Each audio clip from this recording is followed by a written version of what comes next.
hold on. There we go. Thank you.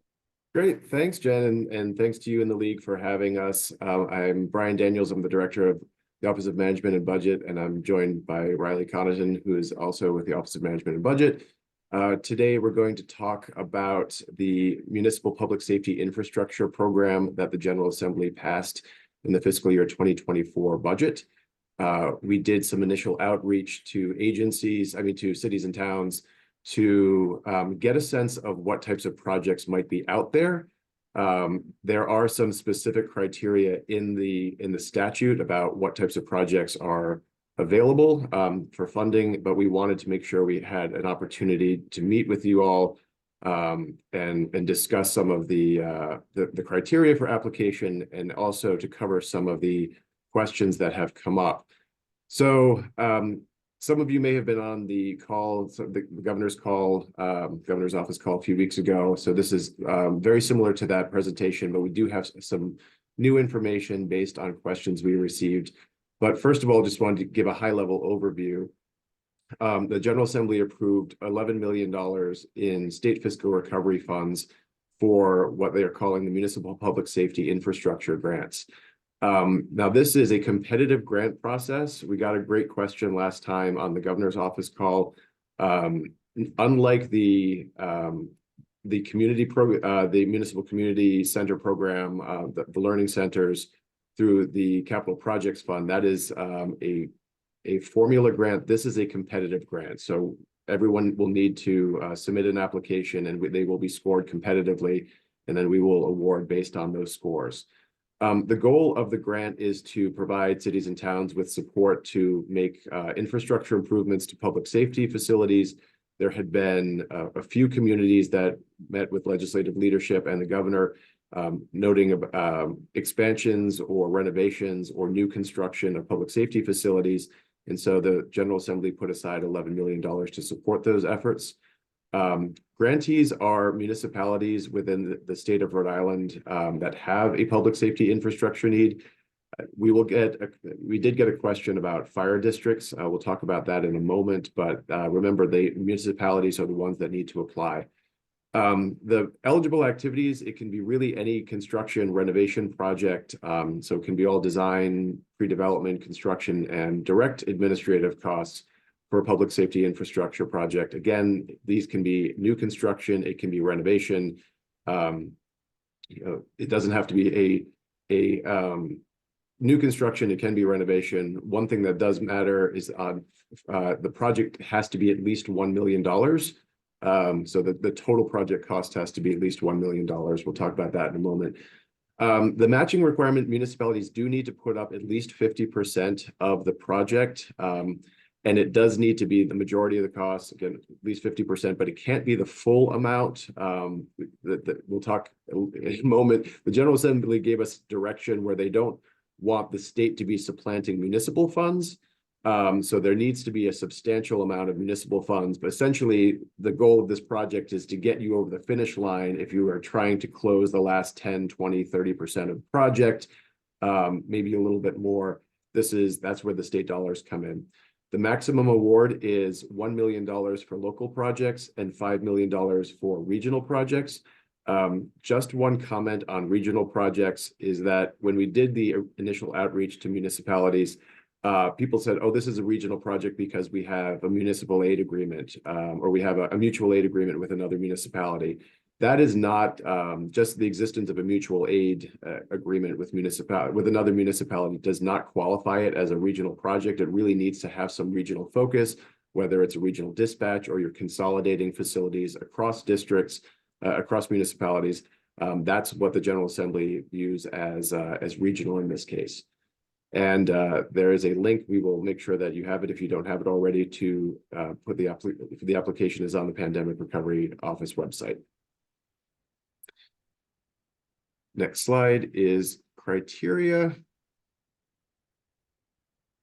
Talked about this a little bit, some of these already, but I know you're familiar with this because I believe everybody has local fiscal recovery funds, but state fiscal recovery funds have the same requirement. So the projects need to be obligated, the state dollars need to be obligated by the end of this calendar year. So the awards need to be done to the municipality by the end of this year, and the expenditures need to be done by the end of 2026. So for that reason, projects that are farther along in the readiness path are going to be more highly rated. So if something is in the conceptual stages and it is unlikely to be finished by 2026, those will likely score lower when it comes to project readiness. If it's something that is largely, it has been designed, you have local funding sources identified, and you're approaching construction but not able to do it because you're still looking for a little bit of money, those will probably get higher scores when it comes to readiness. The second criterion is matching funds. Again, the municipality needs to identify at least 50% of the cost. And we also have a detailed budget, so you have to identify what those local costs are. It could be a federal award if you have your own local fiscal recovery funds. Those are fine. If you have local appropriations that you're putting behind it, that's great. A federal earmark, those all count. It's just that it needs to be at least 50%. And then number three, again, getting back to what I said earlier, the assessment of financial need. What the General Assembly did not want is for a project to be fully funded at the municipal level and say, well, let me see if I can get another 10% or 20% funded by the state. So it's really supposed to be that gap financing. So if you're a little bit short on finishing a project from municipal sources, or a grant that you were looking at fell through, that will be more highly rated than one where all the local funding sources are completely, if the municipality is completely identified full funding sources. And then obviously the last one, there has to be a direct relation to police, fire, and EMS. So you have to be able to explain how this is going to improve your fire response, police response, EMS response. This is one where there's probably going to be a fair amount of flexibility in interpretation. We're not going to be ranking impact of a police readiness one versus another.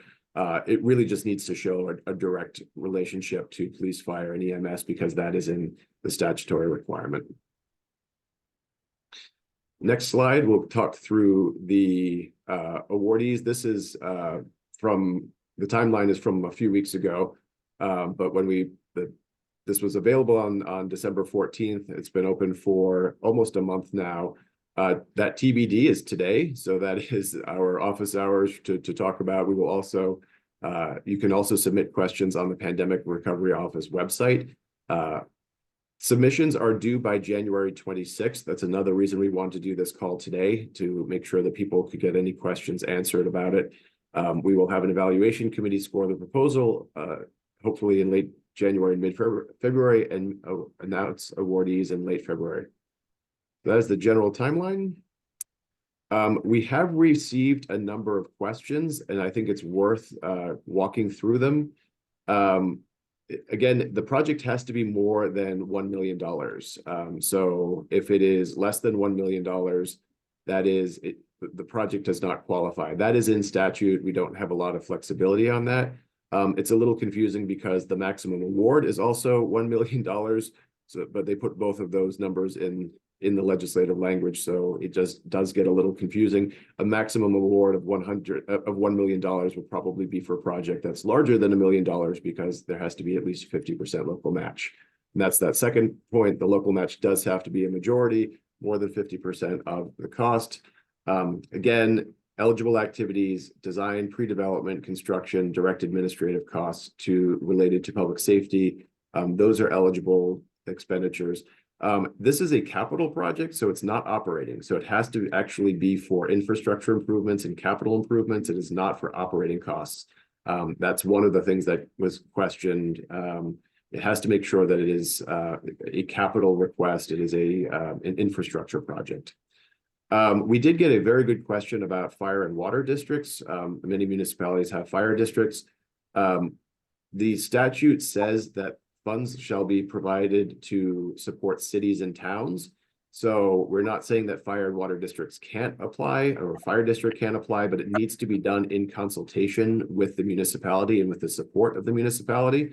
And in some cases, that's great because if districts want to combine resources or combine infrastructure, that's wonderful. It just needs to be done with the support of the city or town because the reward will actually be made to the city or town. The related to fire, police, and emergency medical services, the reason we emphasize this is that we did get some questions about, well, we've got a water main outside or we have some utility infrastructure that supports our public safety complex, and we need to redo it anyway. Is that a qualifying use? It's a little less direct in a case like that. We won't necessarily rule it out, but really the intent is for improvements to the actual facilities themselves, not necessarily utility infrastructure or things that support those. But that'll be a judgment call that we'll have to address when we get to scoring. But really the focus should be on the infrastructure improvements of public safety complexes themselves. Federal funds, great question. We got federal funds controlled by RIDOT do not qualify as local match. So if you're getting any other DOT funds, those do not count. That's really just a requirement for federal reasons. We have to make sure that they're a local match and we can't use DOT. However, if you do use your local fiscal recovery funds, those do qualify as local match. And it does sound like a number of communities are looking to cobble together local fiscal recovery funds, maybe some other awards, maybe some local appropriations, and then this to complete the project cost. So finally, a few notes on the portal. So you have to submit the application on the pandemic recovery portal. The one thing we want to caution, we said at the governor's meeting as well, is that unfortunately, because of our technical limitations, you can't save your work on the portal, so you have to do it all at once. There is a budget and project schedule workbook, an Excel document that you have to pull down and fill out. So really what we recommend is go to the website, take a look at the application, even maybe pull the questions out so that prepare them, pull the workbook down, fill all of that out, and then submit it all at one time. So that will be, it's a little bit of a technical hurdle. We do apologize. We were trying to figure out creative ways. It's one of the reasons we were delayed a week or two getting this out, is because we were trying to figure out ways of making it a little bit more user-friendly. Unfortunately, we weren't able to do that. So just remember, the form will not save your work, so you have to do it all in one sitting. Applications are open through January 26th, and then the application period closes. I will pause. Riley, anything else in the notes that we didn't get to? Nope, I think that covers most of it. And I put the link to the application in the chat for everybody. Great. We can send it around after as well. Yep. So with that, happy to take any questions. And what we will also do is jot any questions that we get down and also make sure that everybody gets the answers to them. Great. Folks, please feel free to either put your questions in the chat or the raise hand function, and we can call on you. Here's a question. Let's see. From Newport. Jen, I got a quick question. Yep, Mayor, go ahead. I apologize. I joined in late. Brian, Happy New Year. And Good to you, Mayor. How I know there was a threshold that it had to be $1 million or more for the project. That still holds true, correct? Yes. And how many projects do you anticipate funding? Are you looking to equally fund multiple projects? I know we definitely have a project that we started working with an architect on. We feel we'll be able to meet the timelines, and we're going to apply for it. But how would you decide on funding? How's that work? Yeah, so we have $11 million allocated, and a lot of it will depend on what which projects come in. So a regional project can get up to $5 million, and an individual non-regional project can get up to $1 million. So a lot of it will just depend on the mix of what comes in and the scoring of those projects.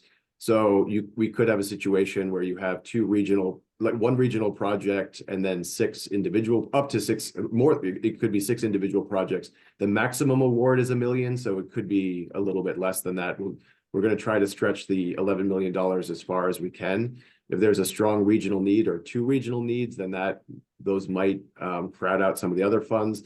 Unfortunately, we're not going to know until we get in and start scoring them, until we get the applications in. I have a feeling that it's probably going to be, more maybe five, like one regional project and a few individual projects, but we won't know until what comes in. Thank you. And the question in the chat, this is a great one because this has come up a few times. Can the request be made for several projects where the combined request does not exceed $1 million? It really is supposed to be one project at $1 million. The project itself needs to be $1 million. People have said, well, if we do two different components of the same building, does that count? If it's part of the same project, yes. It's probably a little bit harder if you're spreading it out across, 2 or 3 different buildings.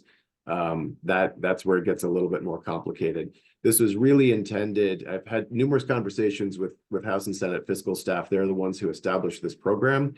But having the really trying to build capacity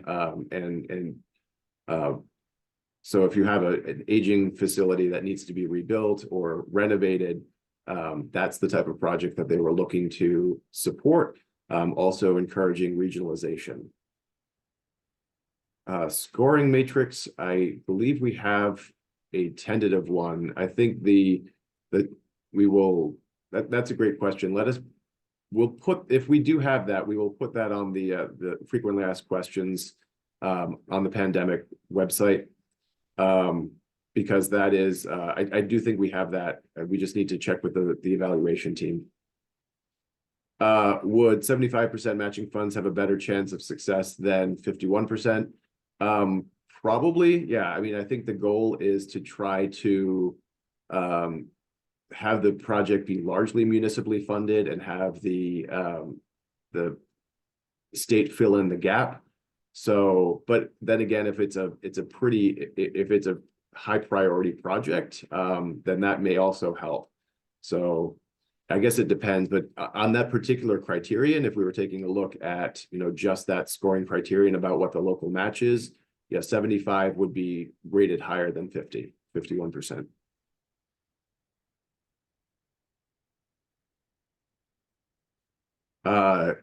Question from 98. That is a great question for Riley. Can a community submit for funding for engineering and design for public safety building where the engineering and design can and will be completed before the deadlines listed, but the actual construction of the structure may not be completed by the 2026 deadline if the community is seeking the funds for the sub-project of engineering and design only? Oh, hey, Chief.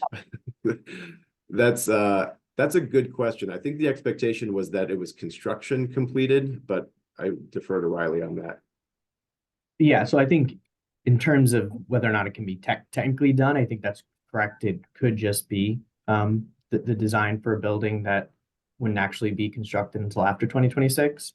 That would largely be in the grant agreement after the evaluation committee scores the proposal. So if that particular proposal selected, given the other criteria that Brian mentioned, it is possible for the grant agreement to separate out the A&E from the rest of the project. The town of North Kingstown is seeking, we're going to bond in November at the November election for the funding for construction of a new building. That's a given. We don't have the funding in place right this moment for the engineering and architecture for this. So as a result, this grant, the timing of this grant would be perfect for us to get our engineering and design and to pay for it, with the intent we're going to the General Assembly for the approval to put the bond in and then go into the voters in November. So you feel that this project is appropriate for the engineering and design as an application?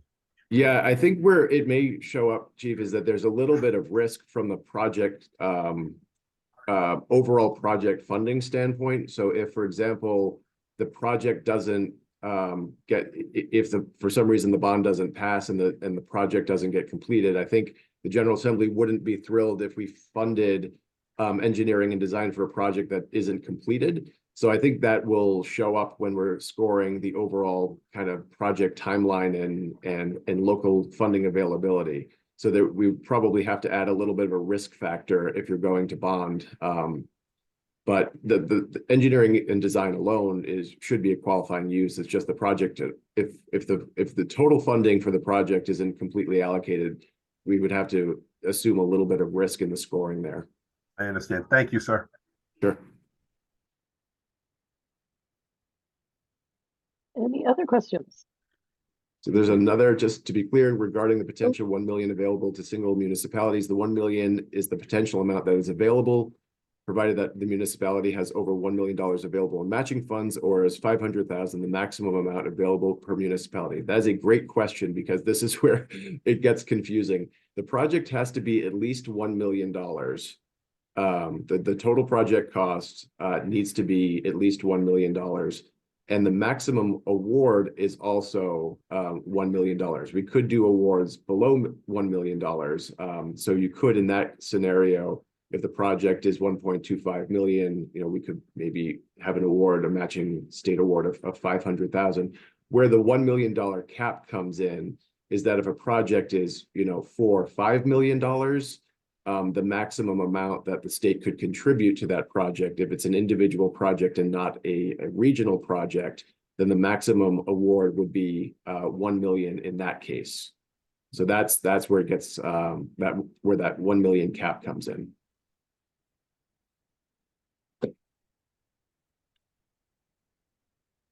Okay. Any more questions for Brian? All right, looks like we've got it. I understand that you're gonna forward the slides over and I can distribute those. Yep, right? we will do that. Perfect. So thank you so much to Brian and Riley from OMB for joining us about this important opportunity. And for those of you on the call, if you would like to stay on, we'd love to have you also hear from our colleague from the Providence Revolving Fund, Carrie Zaslow, who'll be on in a moment. So again, Brian and Riley, thank you. I will certainly forward over any questions that we might get on our end as well. Excellent. And there's a link in that slide. If you have any questions, you can send it directly to that email address, but we're happy to take anything from the league as well. Thanks so much, Jen. Great to see you. Thanks all. All right, thanks to see you. Take care. Okay, we'll just give it a moment to reset here. All righty. Thank you. Okay. Hi, Carrie. How are you? I'm well, thanks. How are you? Good. Nice to meet you via Zoom here. And thanks for joining us today. Glad to have you with us. So folks, this is Carrie Zaslow, who is the Executive Director of the Providence Revolving Fund. And we're excited to learn more about the fund and different opportunities that you might have for our communities as well. So thanks for being here, Carrie. Thank you. Can I share? Yes, please. Okay, excellent. All right. So first of all, I just want to start by saying I didn't know that I was going to come behind someone who was offering, lots of funding. But I do think I have exciting things to share. And the other thing that I want to say right from the beginning is don't let the name Providence Revolving Fund fool you. We are a statewide organization. We are lending in every single city and town in the state in a variety of different ways. And so we really wanted this opportunity to come and speak to all of you about some exciting programs that we have on a broad sense, and then to really highlight a pilot program that we've started that we think really has some potential to be a helpful tool in the affordable housing crisis. And, again, not a solution in and of itself, but certainly a tool that could really be helpful to, I think, a lot of cities and towns. So just to go over, we are an organization that's been around since 1980. We, for many of those years, did work exclusively in Providence, but for the past 5 years, we have been statewide. We are a community development financial institution, which means we're certified by the U.S. Treasury. Our role is really to drive resources into areas that have been traditionally underinvested, and into projects that really provide a particular community good. And we have been doing this through our lending. We have a number of different loan programs. Our largest by dollar is our Opportunity Investment Fund. This is a this is a loan fund that is available for mixed use, mixed income housing development. So it's mostly used for affordable housing, but it is used in ways where we're usually looking to make sure that we're highlighting mixed income, that we're highlighting mixed use. Some projects that you might be familiar with, some of this funds were used for the Trader Joe's project in Providence, which I think was just on my last slide. In this particular project, it was a supermarket, additional 62 units of housing, 32 of which were affordable. We were able to provide a bridge loan that bridged the rebuild tax credit.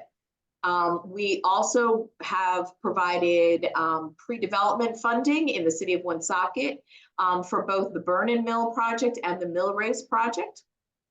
We did a pre-development loan for the Bourne Mill project in Tiverton. So we're really using this money all over the place. And the really exciting part of the way that we work with these funds is that we don't have a whole lot of set loan programs, so that a project comes to us and they have to fit into a specific box in order to be able to get the loan. Instead, what we offer is sort of a boutique approach where we sit down with a developer. Sometimes this comes through a department of planning or from the city, but sometimes just directly from the developer. We sit down and we really look at and work on what are the gaps in the project and how can we create a loan that is really going to help work with the project at hand. And that kind of flexibility really sets us apart. And it means that we're often able to come in. We are often funding some of the riskiest parts, but we're really able to come in and work easily with Rhode Island Housing, with all of the other banks that are providing construction financing, and often with both at the same time. We are very willing and able to be, a subordinate financial source in the package, which really helps to get these projects off the ground. We also have a small but growing small business loan fund. We are actively bringing this to scale right now, and we are looking at ways that we can add to the loan capacity, as well as to be able to really offer full wraparound services through either working with existing small business providers, as well as being able to provide some of that assistance in-house. So I said the Opportunity Investment Fund, just as an example, we do some construction lending, bridge lending, mini perm, and some equity investments as well. We are an equity partner in a project in Pawtucket where the project needed a little bit of extra capital, and we underwrote and felt that the project fit all of our criteria, and we were able to come in as a 1% equity partner on that project. So again, I bring this up because as you are all looking at different types of projects in your own communities, if you are having developers that are coming to you that are having issues finding gaps, we as a CDFI have ways that we can help to fill those gaps through our lending, through equity investments, and also through some technical assistance if they need it. Talked a little bit about the small business loan. This is, we're working again. This started in Providence, but it is now statewide. Businesses need to employ fewer than 10 full-time employees. They need to earn less than $250,000 annually. There is no credit history or collateral required for this. Loans are $500 to $5,000, and they are offered 2 options. If they can start repayment immediately, we do this with a 0% interest rate. And if they need a little bit of time, we offer a 6-month grace period, and then it's a 2% interest rate. You can't find any really small business loans that are better than that. Our goal is to make sure that capital is being provided to businesses that often don't have any other way of receiving capital. And that's what we found throughout this project at this particular fund, is that we're able to provide assistance to businesses that never received assistance from anyone before. We have a nearly perfect repayment history on this project. We've only had to forgive 1 loan, and that was where the building the business was located in burned down. Otherwise, all of our borrowers are paying. We initially started this with a 30% minority set aside. We actually are closer to about 85% if we look at both minority and women-owned businesses. We offer a lot of, and this is sort of where we started, which is providing home buyers with homeowners with home repair loans. Generally, we work with older homes, which really makes up most of the housing stock in our state. We provide a free cost estimate. We collaborate with our homeowners. I'm not going to read the slide. What really sets us apart is our construction management team. We have an in-house construction management team. They work with our borrowers from day 1 all the way through to the punch list. This really sets our borrowers up for success. All of our loans, the funds are kept in escrow, and we pay the contractors directly, so the project gets completed. We work on this fund with very, very flexible underwriting so that we're really able to address barriers that many homeowners have to receiving a loan. But rest assured, we know that there are many homeowners out there that simply can't afford to take out a loan to repair their home, and find themselves often with problems with either either homes where they're seeing roofs leaking, where they're having issues with peeling paint, and where they may have received some sort of a code violation. And this is really the program that I want to talk to you about, because I think that it is really an interesting new approach to how we address this.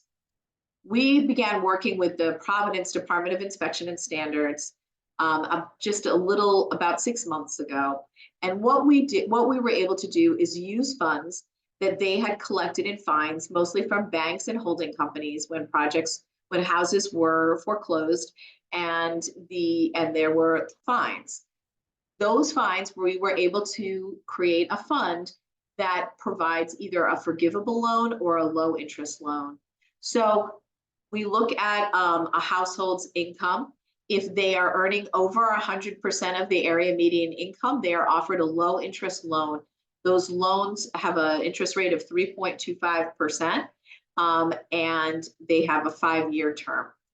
Or if the homeowner has an income that is under 100% of the area median income, we are able to provide them with a forgivable loan. There is no payments, no interest.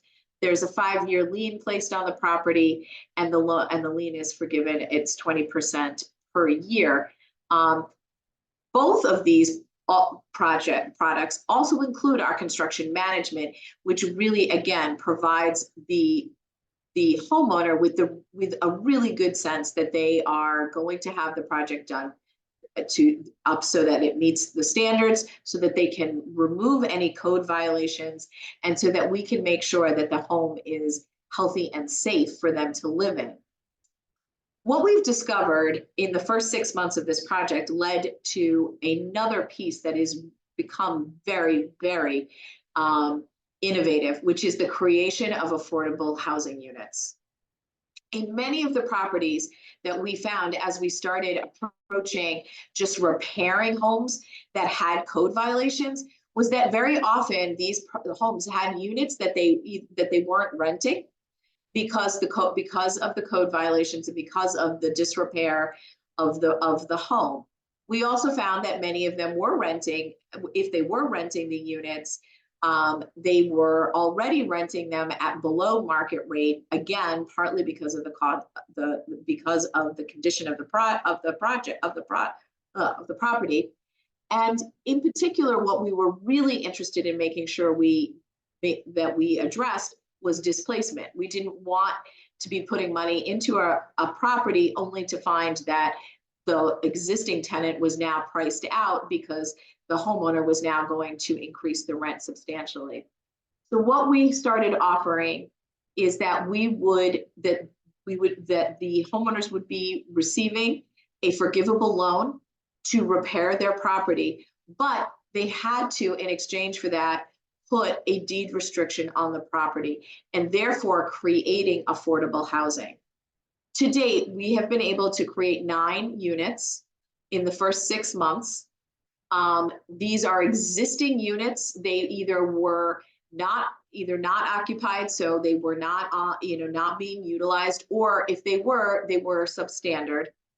We've been able to bring them all up to code, put deed restrictions on them, and create these units. We've spent a total of $250,000, which equates to about $28,500 per unit, which compared to the most development projects, which have a per cost unit of over 400,000. This is a unique way of putting a new tool in the toolbox where through a very small amount of investment, units are able to either be brought back online, or if they are already being used, be able to be used as affordable housing. With a 30-year deed restriction, these count towards the affordable housing for the city and town. And in addition, for many of the homeowners, if the units weren't being utilized at all, even at the affordable rate, they are still increasing their household's income by having a sustainable rental source. So all total, this ends up really being a win-win for both cities and towns, for homeowners, creating, again, safe, affordable housing through existing units, and at the same time addressing substandard housing and code violations. We have also been able to do larger sized projects by blending the funds that we have through Department of Inspection and Standards with other funding. So we have added lead funds in. We can blend this with state ARPA funds, which that program should be coming out soon. We have CDFI funds, so we're able sometimes to put some of our funds in, and it also works very easily with the home and CDBG home repair programs.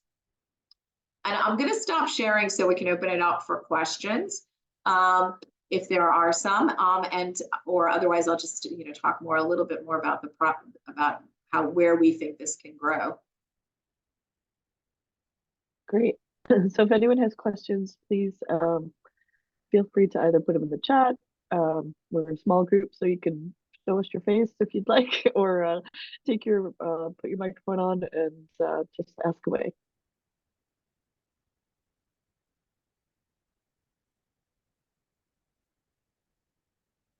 Looks like so far so good. Okay. Well, I thank you very much. And as I said, we are one of 2 locally based community development financial institutions.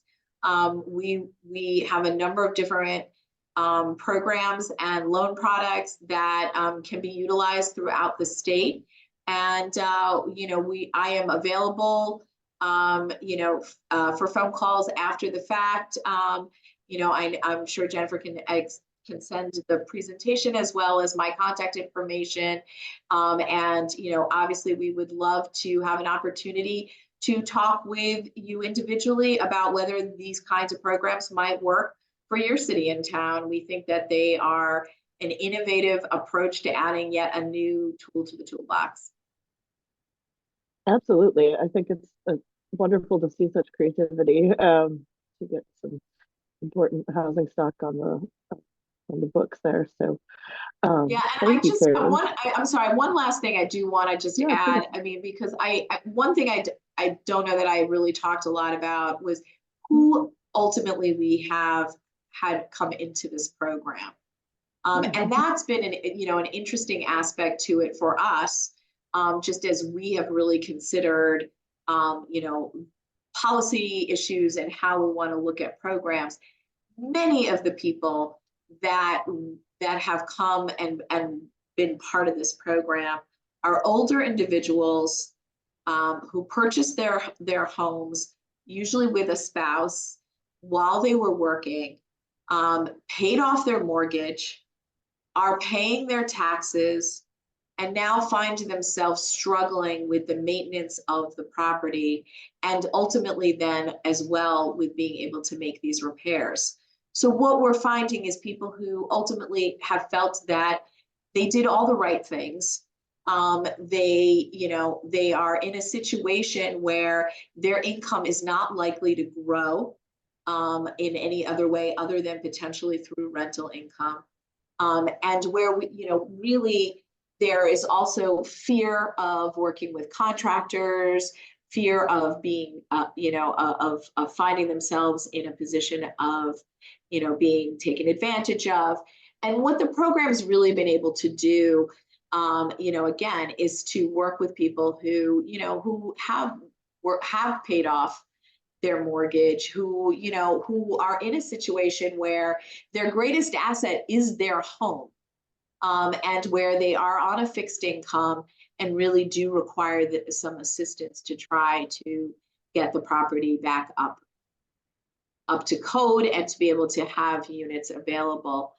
In addition, at times, we've also helped make referrals to other types of assistance that they need. Most of my staff has taken the exam to become certified housing counselors, so that they are also well able to assist in a lot of other ways if there are additional issues that we find along the way, including up to finding that some people didn't realize that where they're, that in Providence they can request an exemption, some assistance on their property taxes because of their age. Sometimes they've not done that. We've been able to help them go ahead and get that, get those kind of exemptions.